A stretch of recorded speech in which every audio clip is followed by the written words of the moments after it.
pure friendship adrenaline. In that moment, I would feel worthwhile and liked and accepted. I wanted more of it. Then I needed more of it.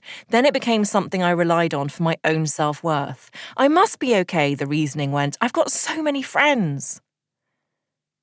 At some point in my late 30s, it started to feel unsustainable.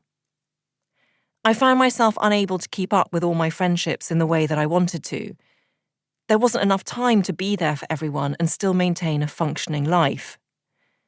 It meant that I became a conspicuously less good friend because I was spreading myself too thinly. I was trying not to let anyone down, which ensured inevitably that I did. I said yes to invitations and dinners and shopping trips and weddings and birthdays and baby showers because I was worried a friend might be disappointed with me if I didn't. I was indiscriminate in my attentions. The most important thing, it seemed to me, was to keep saying yes in order to keep the friendships afloat. If I didn't manage that, I would be deemed unlikable. I would be excommunicated from the circle of the sociable, and if I had no friends, I would have to look honestly at myself. I would have to confront the existential loneliness of the unlovable. That felt scary. It turns out I wasn't just passionate about a friendship, I was addicted to it. I had a physical and emotional dependence. I had an urge to pursue it, even when it came at a damaging cost to my own peace of mind. I was, in short, a friendaholic. You might be listening to this and thinking, well, too many friends hardly seems like a problem. You might be reaching for your metaphorical tiny violin and your imaginary crocodile to cry the requisite tears. And you'd be partially right. Having a wide circle of acquaintances can be a wonderful thing, especially when the alternative is enforced isolation. There are those who suffer from crippling social anxiety, who have communication difficulties, or live with an array of mental health conditions. They can struggle to leave the house, let alone make friends. A 2017 report published by the counselling service Relate found that 13% of people have no friends at all.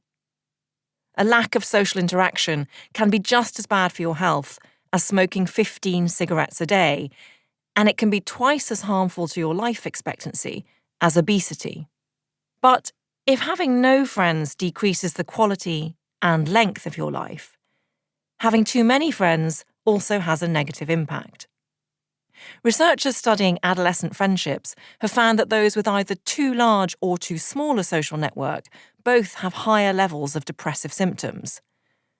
People aged 50 or over from across Europe display a similar pattern. Depression is minimised when individuals have 4 to 5 close relationships and engage in social activities on a weekly basis. Any more than this, and the benefits decline, disappear altogether, or become actively disadvantageous. This downward spiral is especially marked in those who have 7 or more close relationships. The demands of maintaining those friendships were linked to an upswing in depressive symptoms. And while there is a widely held assumption that someone with lots of friends must be a person worth being friends with, it turns out the opposite is true.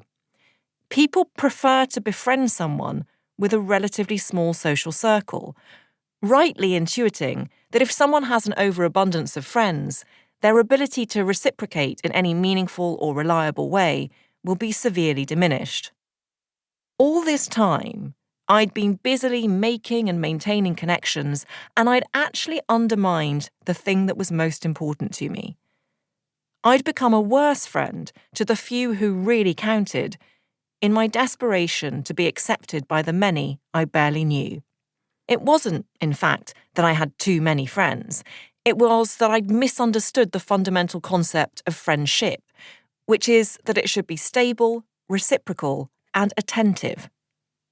And for the purpose of clarity, my definition of a friend is someone you voluntarily want to spend time with, to whom you are not attached through familial bonds, and with whom you don't have a sexual or romantic relationship. A true friendship, to my mind, is founded on mutual respect, support, affection, and kindness. You can't be those things to everyone who enters